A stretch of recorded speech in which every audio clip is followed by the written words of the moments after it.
అందరికీ నమస్కారం. మేము గ్రేటర్ మున్సిపాలిటీకి సంబంధించి మా బోర్డు మీటింగ్ హాజరైన వార్డు మెంబర్లు ఇంచుమించు 9 మంది దాకా డైరెక్ట్గా ఆమోదం తెలపడం జరిగింది గ్రేటర్లో కలపడానికి. అదేవిధంగా మిగిలిన వార్డు మెంబర్స్ని కూడా ఫోన్లో మాట్లాడడం జరిగింది. వాళ్ళు కూడా వాళ్ళ అభిప్రాయాన్ని గ్రేటర్లో మనం కలపాలా. ఎందుకంటే భావితరాల భవిష్యత్తు కోసం రేపు మన బిడ్డలు మంచి ఉద్యోగాలు వీటి కోసం ఈరోజు హైదరాబాదు, చెన్నై, బెంగళూరు అంటూ వాళ్ళు చదువుకున్న చదువులకి తగిన ఉద్యోగం అక్కడైతేనే అక్కడ పెద్ద కంపెనీలు అంతా ఉన్నాయి కాబట్టి అక్కడ వెళ్ళి ఉద్యోగం చేసుకోవాల్సి వస్తూ ఉంది. మనం కూడా మంచి ప్రైమ్ ఏరియాలో ఉన్నాం. Renigunta railway station, class 1 railway station గ్రామ పంచాయతీలో ఉంది. ఇంటర్నేషనల్ ఎయిర్పోర్ట్ గ్రామ పంచాయతీలో ఉంది.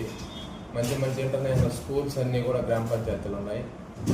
ఇంత ఈరోజు తిరుపతి అభివృద్ధి ఎన్నో పెద్ద పెద్ద సిటీలకు పోటీ పడే విధంగా మనకి కంటికి కనపడతా ఉన్నా మనం ఇంకా కూడా గ్రామాల్లో గ్రామ పంచాయతీ ముఠా కక్షలు, గ్రూపులు ఇట్లా నడుపుకోవాలి రాజకీయాల కోసం, ఇదంతా అనుకోవడం కరెక్ట్ కాదని మా వార్డు మెంబర్సు అందరం కలిసి ఏకతాటిగా మనకి మన భావితరాల భవిష్యత్తు పిల్లల కోసం మనం ఖచ్చితంగా గ్రేటర్లో విలీనం చేసి మన పంచాయతీని అభివృద్ధి బాటలో నడపాలని ప్రతి ఒక్కరూ కూడా మా ఆమోదాన్ని గ్రేటర్ మున్సిపాలిటీగా తెలియజేస్తూ మేము నిర్ణయం తీసుకోవడం జరిగింది.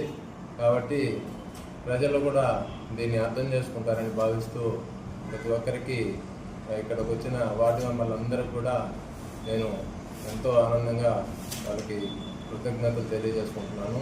ఎందుకంటే ఏకపక్షంగా మనం అభివృద్ధి వైపు మన పిల్లల భవిష్యత్తు దృష్టిలో ఉంచుకొని స్వార్థం లేకుండా ఈ నిర్ణయం తీసుకున్నందుకు ప్రతి ఒక్కరికి ధన్యవాదాలు తెలియజేస్తున్నాను.